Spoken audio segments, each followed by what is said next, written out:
Sarah Ghirardo, you are the Senior Marketing Operations person at ServiceTitan. You are a Marketing Pro content creator. You are a marketer in the trades and a friend of mine, and I am so excited to have you on the Toolbox for the Trades. Thank you for having me. It's super fun. Glad to be here. I I am so excited to chat with you. You have so much knowledge, just being with your history and the type of work you do at ServiceTitan. I think everyone here is going to get a ton of information. But we're going to start off the way I do every single podcast, which is how did you get into the trades? Yeah, it's kind of a funny story. So I was actually working for a large alcohol retailer, and one of the marketing guys there left to go work at this HVAC company near me.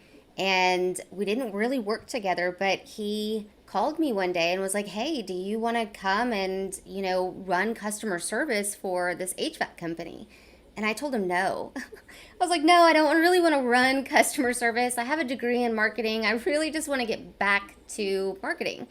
And so it took a couple of months and he made a role for me. And so I started from the bottom up and just kind of dug in deep. I was like, well, if you're going to give me this chance, then I'm going to take it and I'm going to do the best that I can do for you. So, yeah, that's how I got started. We started at $21 million, and when I left, we were a $55 million company. So, super proud of, just being someone giving me a chance. That is awesome. And this was Service Champions North, right?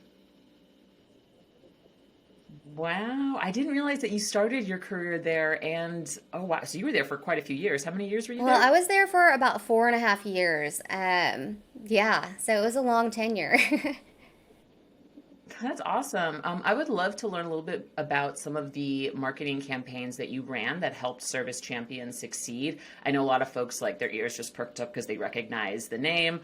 So I would love to hear about like some of the learnings you made or you had while you were there in that role. Yeah, most definitely. So I was never really ever alone when it came to marketing. It was me and a VP in the end. And our brilliance together just kind of took it to the next level. And so I would never say it's just, what did I do? No, it was a team and you're always better together. But for us, it was really about when we started growing, it was because we decided to change the brand. And really what we did was we did new truck wraps, we did new commercials, we shifted the culture. We outlined common service language throughout the customer experience. So we took marketing from saying, okay, it's not just a piece of direct mail, it's the culture. And we took it and dived into scripts all the way through the customer journey to make sure that there was a consistent message. And then what they saw, really mattered. Like, how did we impact the community with that message? How did we brand our trucks? How did we really want to show up? And we realized that people buy from people. And so we started showcasing our employees and our team. And they were what we used for marketing. And it was pretty awesome. So those are easy things to get started in, just the community. Start there. And then just build your brand as you go. I love that you just listed so many different channels, and then you're like, so that's an easy place to get You started. got this. Sarah, you just outlined a crazy amount of work. I love the focusing on their employees, and I actually first spoke with you before you joined ServiceTitan while you were at that role in Service Champions, and I remember doing some research, and I was like, their marketing's like on point. They really know what they're doing. I'm actually going to have Dan Antonelli on this season, who is a big brander in the trades.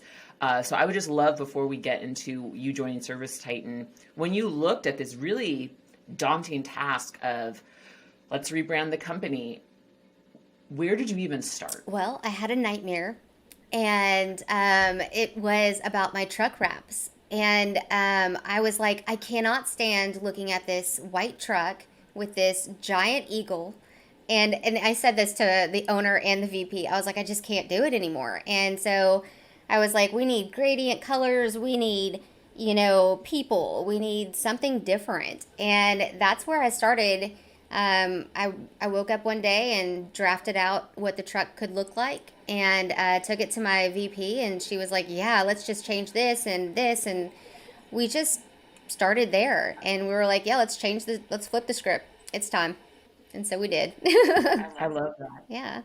I love that. And it also just speaks to when you have a big task like rebranding, like big marketing campaigns, sometimes all you have to do is just get started and just start doing it instead of looking for perfection. Yeah, and you've got to really think about your culture, right? Because brand starts with your culture. And if you have core values, mission statements, all of those are words.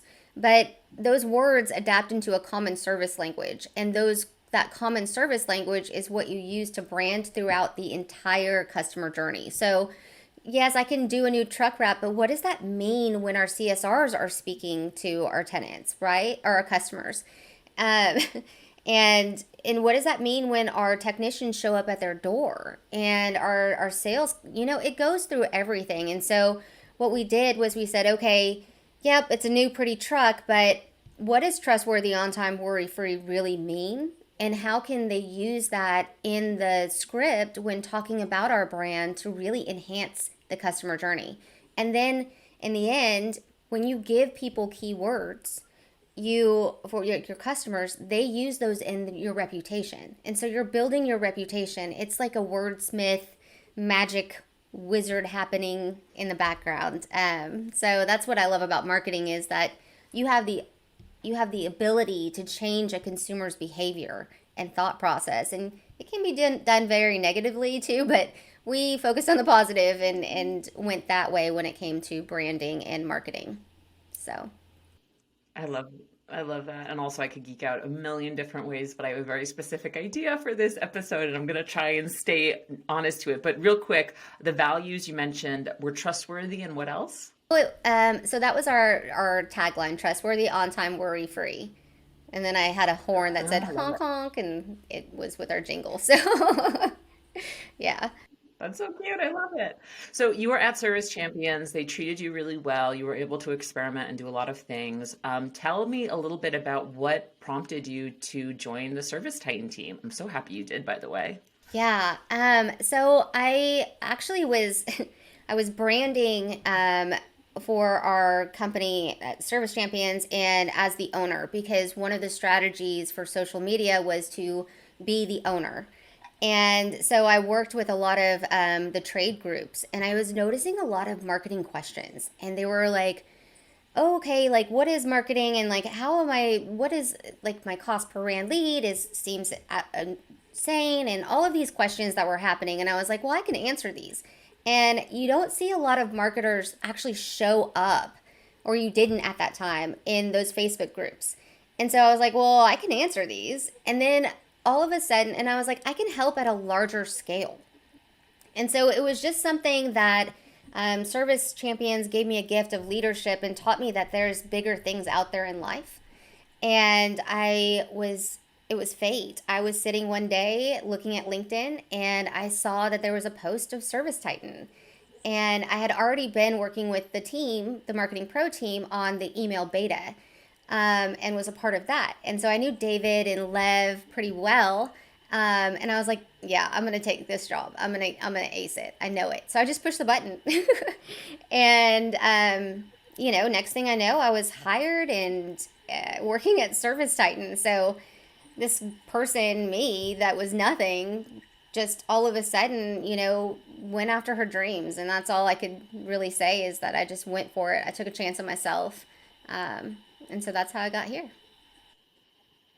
That's awesome. A lot of people don't know, but ServiceTitan has a bunch of subject matter experts who come from the trades working at the company. And I'm trying to do my best to showcase as many of you guys as I can, because your experience allows us to really inform the product, inform everything that we do, right? But I'm always so touched to hear that you all have one thing in common, which is I wanted to make a bigger difference. That's why I joined. And so this way I can help more contractors out there. And man, Sarah, the amount that you help every time I log into Facebook, I swear I see Sarah Ghirardo commented, Sarah Ghirardo posted, Sarah Ghirardo, and I'm just like, you are just giving a masterclass of how to market in the trades, seriously. Yeah, most definitely. And I want them to know that they're supported, and they're not alone. I think that's the biggest thing, is like, even if you're an owner or a marketer in the trades, sometimes you can feel isolated and you have these questions and you're just like, oh my gosh, can someone just answer honestly for me? And so that's really what I want to bring to it, is transparency is what I like to call it, but it's transparency. It's, yes, this is going to be difficult and this is going to take lots of massive action on your part, but you can do this. And I believe in you. And, I also cheer them on because who doesn't want to be cheered on, when they're tackling their own business and needing to believe in themselves. So yeah, it's an honor to be at ServiceTitan, and it's just an honor to help the trades. So I'm, beyond, this is beyond my wildest dreams, to be honest. So yeah. That's awesome. I feel the same way too, actually. So that's great. That's why we get along. Yeah. So I want to talk a little bit about some marketing tactics that folks can use. I guarantee you a lot of our listeners here struggle with the things you just described, which are like, I'm an owner operator. I'm trying to keep the lights on. I'm trying to keep my workers paid. Okay, I guess I have to figure out Google local services, just pulling an example out of my hat. But before we even go into like some common like marketing campaigns or maybe some seasonality stuff, I'm just curious, what's your favorite marketing channel? Because there's so many, there's pay-per-click, there's Google local services, there's email. So where do you really like to play and where do you like to be creative? I love social media. And it's because it's almost as if you don't need a website. Like you could start your brand on social media and take off. And then the website could be like a little bit built and then you can grow that. But social media and the algorithms behind the way people interact, I'm a geek and I geek out as to, okay, did I post this at the wrong time? Did I do, was my content strong enough? And most of the time it's not. One person will see it and I'll be like, yay, pat on the back, someone saw it and liked it. But it's just a new way of life and it is completely changing the consumer behavior. And so social media will always intrigue me as to, wanting to learn more. Now, do I have time for social media as my own person? It's really hard to build your own personal brand when, for me, I'm managing Marketing Pro's brand and then Lady Titan's brand. And so you've got to really understand that social media is a career. And if you're going after social media in your business, someone should focus on social media. There's content creation and then there's analytics and then there's strategy, right? And sometimes that's not all one person. So really think about, if you're going after social media, and I encourage everyone to figure it out, to take action on social media when they can, because it's not going anywhere. And so, but think about like the roles and expectations and the strategy that you want to do when it comes to social media. What's your favorite, As a Jackie? former, my favorite, I really like email marketing. I don't know why. I just really like email marketing. I like writing snappy copy. I like writing attention grabbing subject lines. And I will say, I do love social media too. And I was going to say, as a former social media manager of ServiceTitan, you just saying it out loud that it's a career made me smile, because there's so many people out there that are like, my daughter has a TikTok, my son uses the Twitter, like I have to pay someone to do this. And it's so true. It's like, no, you have to be very intentional. And there is a whole big brand strategy that social media requires. Like we actually at ServiceTitan, and this is not a secret, we generate revenue and pipeline through social media. There's all of these ways that you can use it. And if you really put attention to detail to it, like it can really pay off. Who I was just about to shout out? I believe they're a customer of ours, but I'm not sure. There's this one plumbing company that is killing it on TikTok. I Leslie. think it's Champion Plumbing. Yeah, it's Leslie. Yeah. Killing it. He's doing such a great job. Yeah, I tell her all the time, And I'm like, yeah, you just use someone else's content. That's what it's for, right? Like, you don't have to make, and I think that's the other thing is like with all of these channels, there's content behind it. And the content is part of the strategy. And the cool thing about social media is that they want the conversion to be quicker. And so they're saying to you, okay, here's a collaborate button. Here is a way that you can duet with someone where you can literally just sit there like this and point to their video and then you can, basically they're making content for you. So that's the cool thing is like, you don't have to be the constant content creator. You can just be the content sharer. and get lots of, views that way. But Leslie is killing it, and I love seeing what she does and giving her high fives all the way around. So, Yeah, she definitely has a very unique way of applying TikTok trends to businesses, which is very difficult. And I will say that, like, as a business, it is hard to find your niche on social media because you're competing with your friend's new baby and dog photos and updates of people that you love and care about. So to have a business brand be so attention grabbing, to deviate from that is tough, especially if you don't put money behind it, but it totally can be done. And I think Leslie's an excellent example. Note to self to get her on the podcast as well. But let's move on to a bit of seasonality. This is really the reason I wanted to talk to you. This episode is going to come out in the spring, and as we know, one of the big players that we service here at ServiceTitan is HVAC. So I wanted to talk a bit with you about what are some ideas for spring or other seasonal campaigns that can help drive revenue at a service business? yeah, most definitely. So, spring sometimes can be a little bit of a seasonality impact on our business. There is that with us that it could be a little bit slower. So, the recommendations that everyone really wants to hear is, well, what do I do? And I'm like, well, it's spring cleaning time, like it's time to really look at your strategies and say, okay, am I going after my existing clients? Am I staying consistent in the messaging with just even talking to them? So existing client service do. Always a great way to fill up the board. Utilize the reoccurring service text messaging that just came out with Marketing Pro to go after your reoccurring service with service due.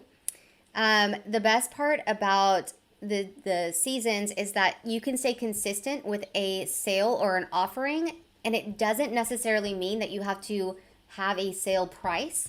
It is marketing. So you are literally just saying spring special, and these are the products that you are offering. So always having a consistent replacement offer is one way to always set leads. And so just change it from spring special to summer special to winter special, right? Like these are marketing just little tips. It's not that you have to say, oh gosh, I have to decrease this whole package by $5,000 and, add in and throw in a free Wi-Fi thermostat. Well, you can negotiate those prices with your distributors, but at the same time, you don't have to. You can just say, financing. We have financing, like be strategic about the offer and say, and it's just it's just a different way to market. The other one is go after your memberships, are they expiring? Is their credit cards expiring? Do they have service due? It's about really this year is about nurturing the brand and nurturing your existing clients and your membership clients, because if you've noticed in the past during COVID, a lot of them called in because they trusted your brand already. And so that you have to continue to nurture that relationship with swag, with rewards, because there are other people out there with, sometimes better reputations. And so if that existing client didn't convert into a membership, that's where you need to think about, like, well, how do I convert that? And then the last thing is just to get innovative, because the way that the market is going in the trades, it's going towards, or just the market in general, subscription services. They are off the chart, right? So how can you get into that market with maybe filters? Or how can you get into that market with if you need to change your air scrubber light and there's replacements, or if there are additional add-ons? Like, really think about the customer experience and innovate as much as you can.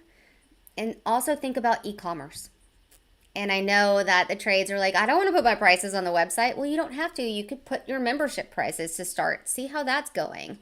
There's some vendors out there that are practicing e-commerce already. Learn from them and really just be innovative as much as you can. So those are some seasonal campaigns that will really help drive business, is just staying consistent in your marketing message and staying consistent in talking to them. You're not going to over talk to someone, and if you do, they unsubscribe. And it's just from one channel. There are other channels to hit them with, and if they completely unsubscribe from your business, then the message isn't personal enough. So During the spring, I just like to say, give yourself a checkup from the neck up.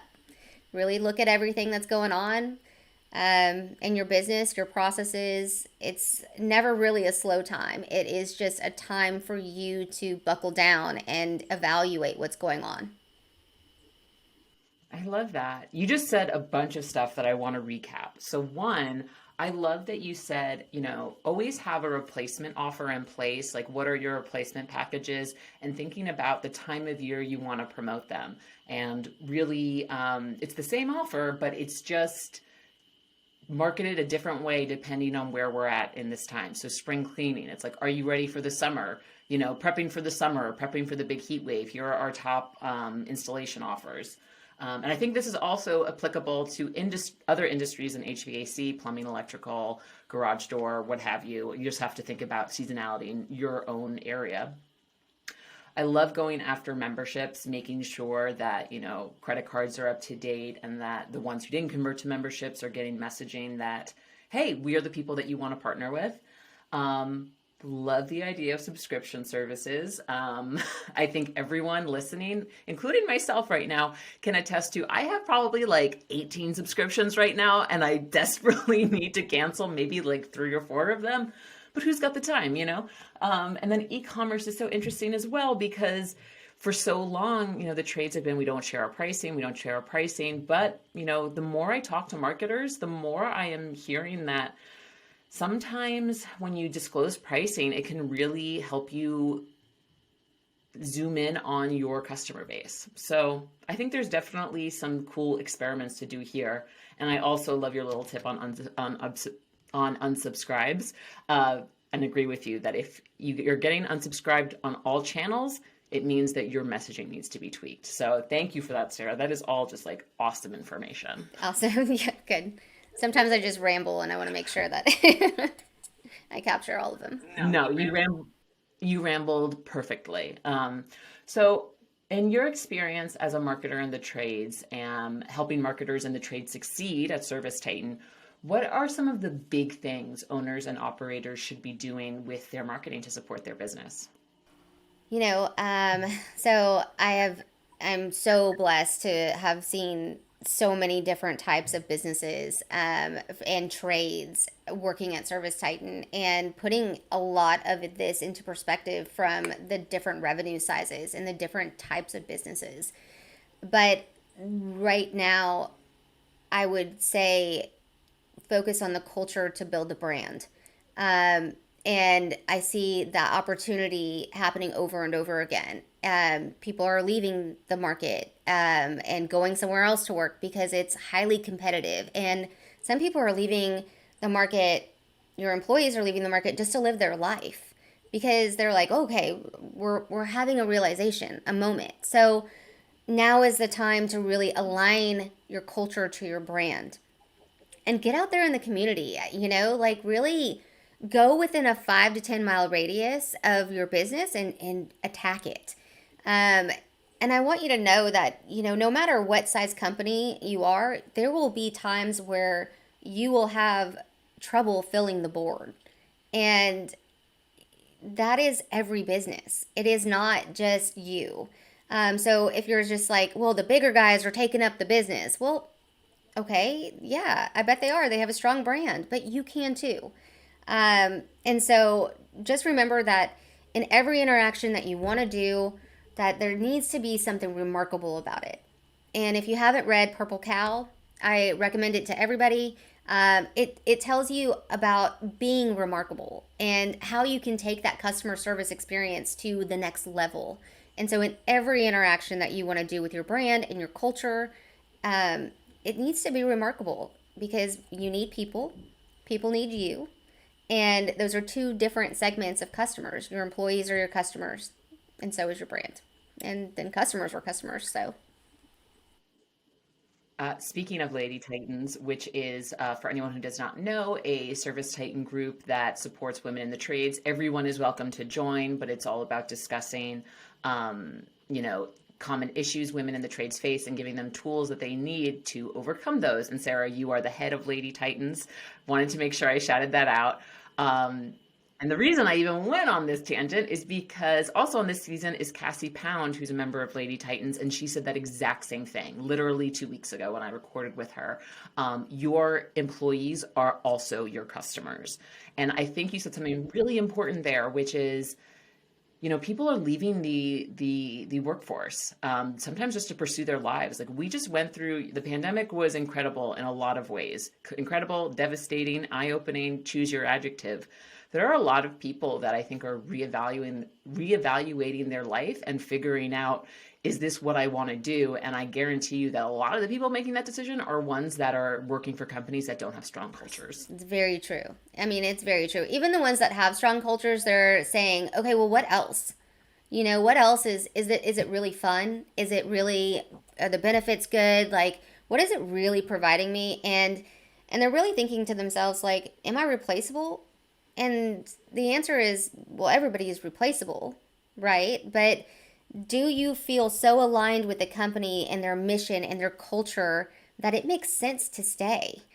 And does it make you passionate about what you do every day? And I think that's what people are asking themselves. And it's not just the trades, it's every industry. So, everyone's like, well, it's hard getting people to even want to show up. And I'm like, okay, well, let's ask them why.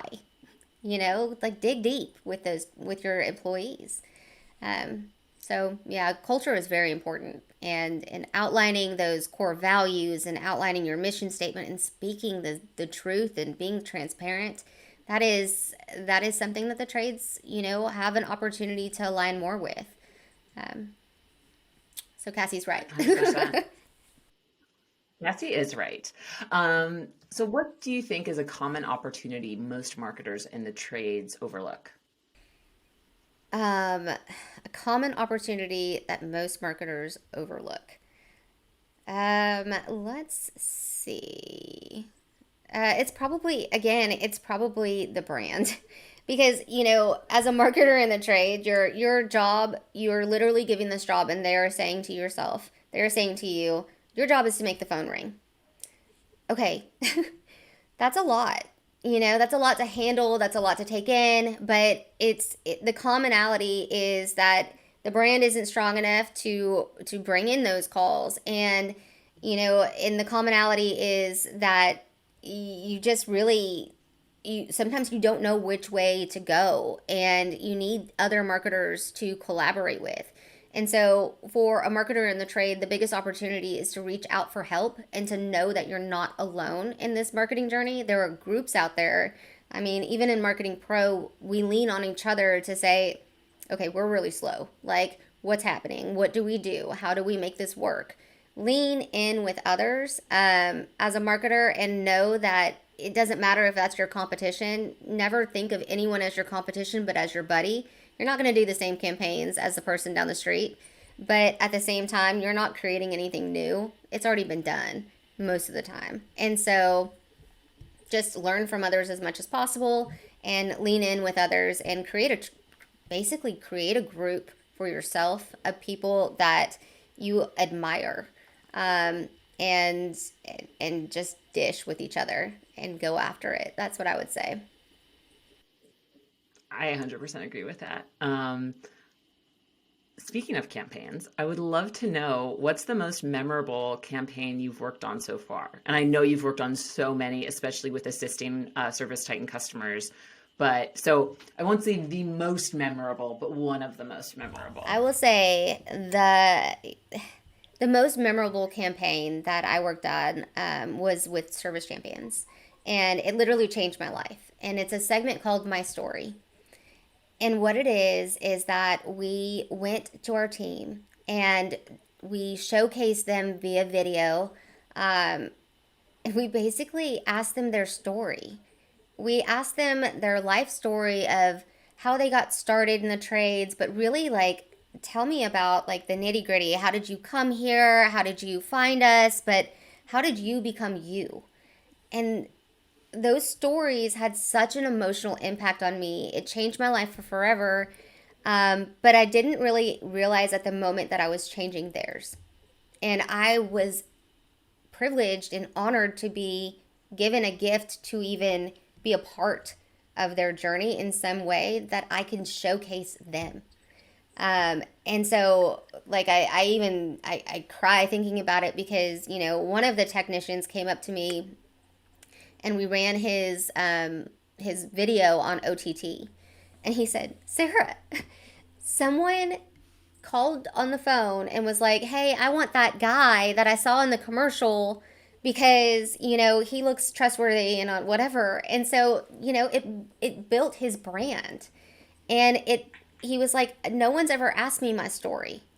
No one had ever paid attention to me like that.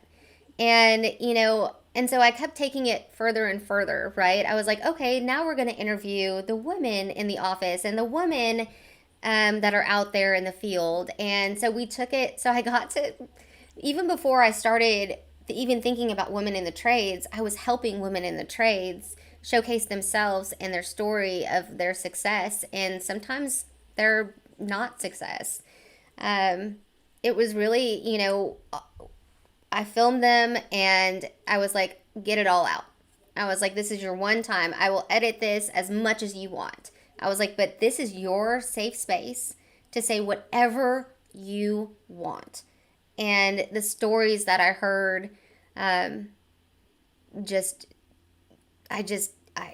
made me love people even more. So that was the best campaign that I ever got to create and be a part of, and to be a small part, an insignificant part of their journey, but very significant to them once, they tell me about it. It's just, I don't even know, like, it's just crazy to me. Full disclosure, I've seen the My Story videos that Sarah's talking about. She shared them with me and they are phenomenal. I think they're really great profiles on folks in the trades. So if anyone feels inclined to Google Service Champions My Story after this, I would say it's probably a good idea. Sometimes I like pump out interviews so quick, and then there's conversations like this where I could literally sit here and ask you like questions for the next 7 hours, but I know your time is so precious and I'm trying to think about where I want to go next and what we can get the most value out of here. So one thing I want to ask your opinion on: a lot of folks outsource their marketing in the trades. There's a ton of marketing agencies nowadays that work with the trades.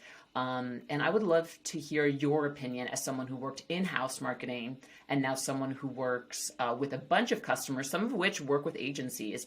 What do you think makes a really great relationship between a service business and a marketing agency? What's the kind of stuff that needs to be there in order for there to be success? Yeah, I think that you said the first word right. It's a relationship.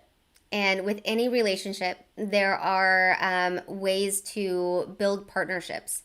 You are not going to know it all. Even as an internal marketer in the trades, I had agencies that I worked with, and I needed to trust them, but I needed to trust myself that I outlined goals and that I set the expectations with our agency the right and proper way. It's easy to battle with an agency and say, hey, this isn't working and blah, blah, blah, blah, blah. But really, it could be your own processes. So before you even have a partnership with the agency, think about the goals and expectations that you're looking for in the partnership, and be upfront and transparent with that, and ask them to educate you. Because if you do not know something, it's okay. You don't have to know everything. What you don't know, you don't know. So ask. And if it's a silly question to you, it is probably a silly question to everybody else out there thinking about it, and they just want to know. So, really hold that agency partnership tight, and, have communication that makes sense. If you're just starting out with an agency, have those. It's not a 1 month touch in. It is a, hey, maybe let's meet weekly for the first time and for the first month. And then, we can die down once we see how it's performing, because you hold them accountable, because you're holding yourself accountable to the goals that you set. So really just accountability, partnership, education, and, they are unfortunately not in your brand every single day. So they don't know if Sally is sick and she can't be there to answer the phones. And so now you're down a CSR. They don't know to dial it down. You have to be transparent enough to say, hey, we have a problem. And then, or we have more opportunity for this. We have less opportunity for this. Like, there's constant communication that needs to go back and forth. So clear communication is really important as well. Um, and that's really what I would say. You know, just believe in your agency, and they will believe in you. I've actually have tons of mentors from the agencies that I worked with, and helped build product for them and help build their business with them. So you know, treat your agency with respect, and they will treat you with respect as well. I love that. And I love setting the stage about communication and setting those cadences and being really clear about what goals are expected. I think that is, sounds obvious when you say it, but worth the reminder for sure.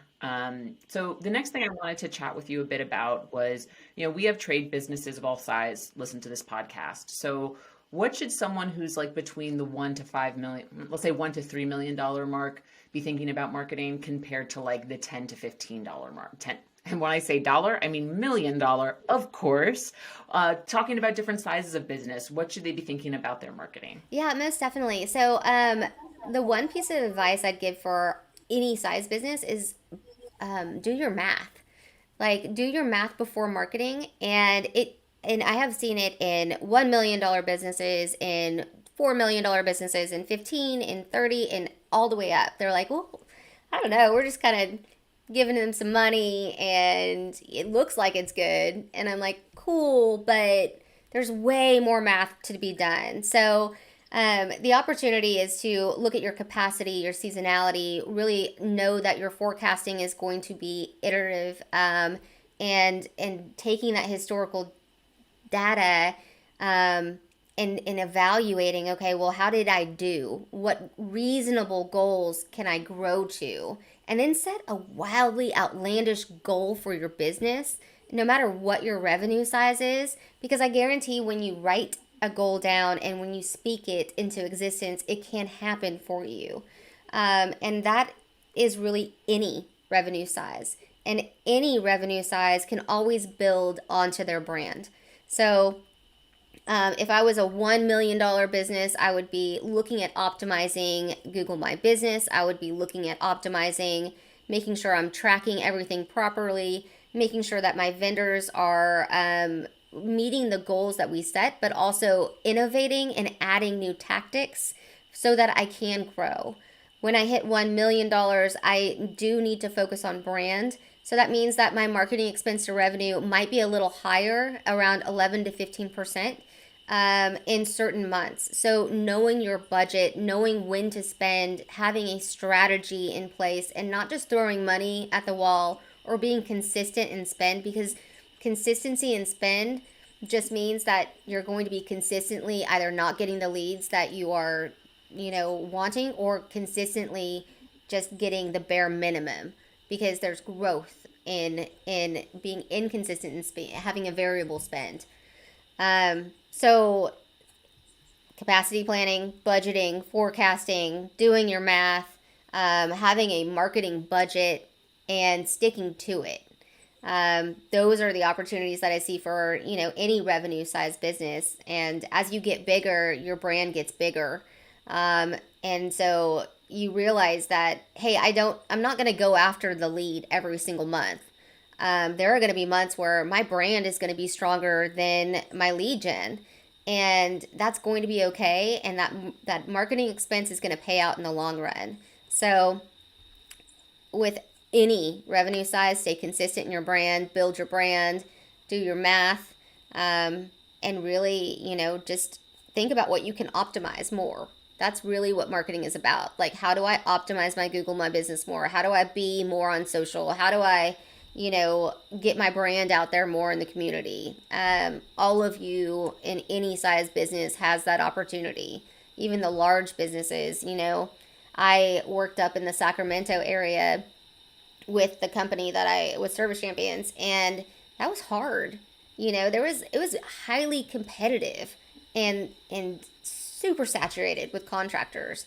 and I know the expense that it cost up there, and it was a struggle for our company. So I can't imagine, those that don't have a strong brand in that area, um, to how they're working to compete without a brand. So that's why I say brand so much, because brand can mean a lot of different things. Um, she works for us, guys. I'm sorry, you just like I was like you were talking, and I'm just like Sarah knows so much. Uh, I love it. I always learn so much when I talk with you from also a marketing perspective. So thank you. We have a few minutes left, but I want to give you the opportunity to either speak to the work you do in Marketing Pro or Lady Titans or both. I know we touched on them briefly, but I know these are both really important things for you, and I want to give you the opportunity to say whatever you want to say about them. Yeah. So I 100% believe in Marketing Pro, and I love the product team behind it. They're so incredibly brilliant, right? They are there, and they're so compassionate, and that's what I really love about the team. But what I love about the product is that it's about automation and efficiency. And the way our society is going and the way that we are running our businesses, we need to be automated. We need to be more efficient, because it hits the bottom line when we are not. It hits it in overhead, it hits it in cost of goods sold, it hits it so many ways that you're not even thinking about it. That marketing expense that you think is wasted, boom, just hit the bottom line. That person that stayed over 5 hours, boom, just hit the bottom line. So the tools that we are providing you with Marketing Pro is about creating that automation and efficiency and having transparency in your numbers so that you can learn. You might not be the best marketer out there. You might be an owner in a truck, like driving around doing business, doing jobs. It's cool. Like, take that in Marketing Pro and automate as much as you can, because consistency in marketing is where you're going to be consistent in getting the leads and the conversions. And so that is, I mean, that's one of the reasons why I love Marketing Pro. And the other is, IT and security. Let's think about that, right? Marketing, we have all of these cool tools that are hooked up everywhere, and people are in and out of our data. And we are, our data is fragmented and our analytics are all over the place. Like, I have 30 tabs open in 4 browsers, and each of them have 30 tabs. That's insane. So as a marketer, I look at it as my time. Time is money. And if I am spending time in, an email platform, and then a reputation platform, and then doing direct mail, and, direct mail takes me, 5 hours to do outside of the system, and inside of the system, it takes me, 20, 30 minutes. Why wouldn't I? So that's what I have to say about Marketing Pro. It's that, like, it just makes sense, and I only do things that make sense. And I know that's kind of like to the point, but like, it's true. Like, I've evaluated other products and other things, and I've used them, but I'm like, oh no, I can't keep transferring my data everywhere. I don't know if I'm doing the opt-ins right or the opt-outs, and what if my list is wrong and I get fined, or what if like something crazy happens? The what ifs are what's scary to a marketer. And so as much as I can control it in one place, it just makes sense. And then Lady Titans, like, whoa, like, these are powerhouse women. Like, I could talk about both things all day long, but I'm just honored to even know these women and the allies of the trades. We've got some great people that, man, they deserve to be heard, seen, and known, and that's what I believe about every single person. And if I can showcase them in any single way, I will grow their personal brand as much as possible, because they deserve it. And really, it's just a place. Lady Titans is a place for anyone in the trades to come, especially women in the trades, to talk to. We give them leadership skills to empower themselves to live their best life. And, we're working on getting out there in the community as much as possible. We've got some big goals for this year. and how we can partner with other women in the trades communities. So we've partnered with pest control, with tools and tiaras, with Women in HVACR, Service Nation Alliance. All of these partnerships just make us stronger. And so, however, we can, put more women in the trades, whether it's at a desk or whether it's in the field, it doesn't really matter. You are doing something special and amazing, and we are here to support you. So, we love our Lady Titans and our marketing pros. So who can join Lady Titans? We are opening it to any lady titan or any lady in the industry, but also to allies. We do have some men in there as well, and some business owners. Yeah, we've got all sorts of roles and positions that are inside of Lady Titans. We have about 816 members when I checked just the other day. So that's a lot. Okay, so we're going to wrap up with some final questions. If you could give yourself one piece of advice from early on in your career, what would it be? You can achieve things beyond your wildest dreams. And you can do this when you make yourself a choice.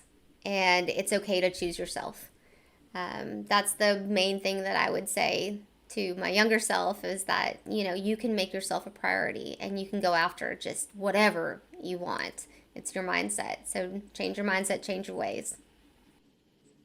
I love that. If you had to choose a song to be the soundtrack of your life, what would it be? So right now it's Till You Can't by Cody Johnson. And it's because the song randomly comes on. It's like the universe is guiding me. And so whenever I'm on a plane, it'll just start coming on. And I'm like, it's about taking a chance in your life and not, honing in on like all the little things and just really being grateful for what you have. And I am very grateful for what I have and the opportunities that, ServiceTitan has just given me. Like, it's crazy. It's crazy to think about. I'm forever grateful.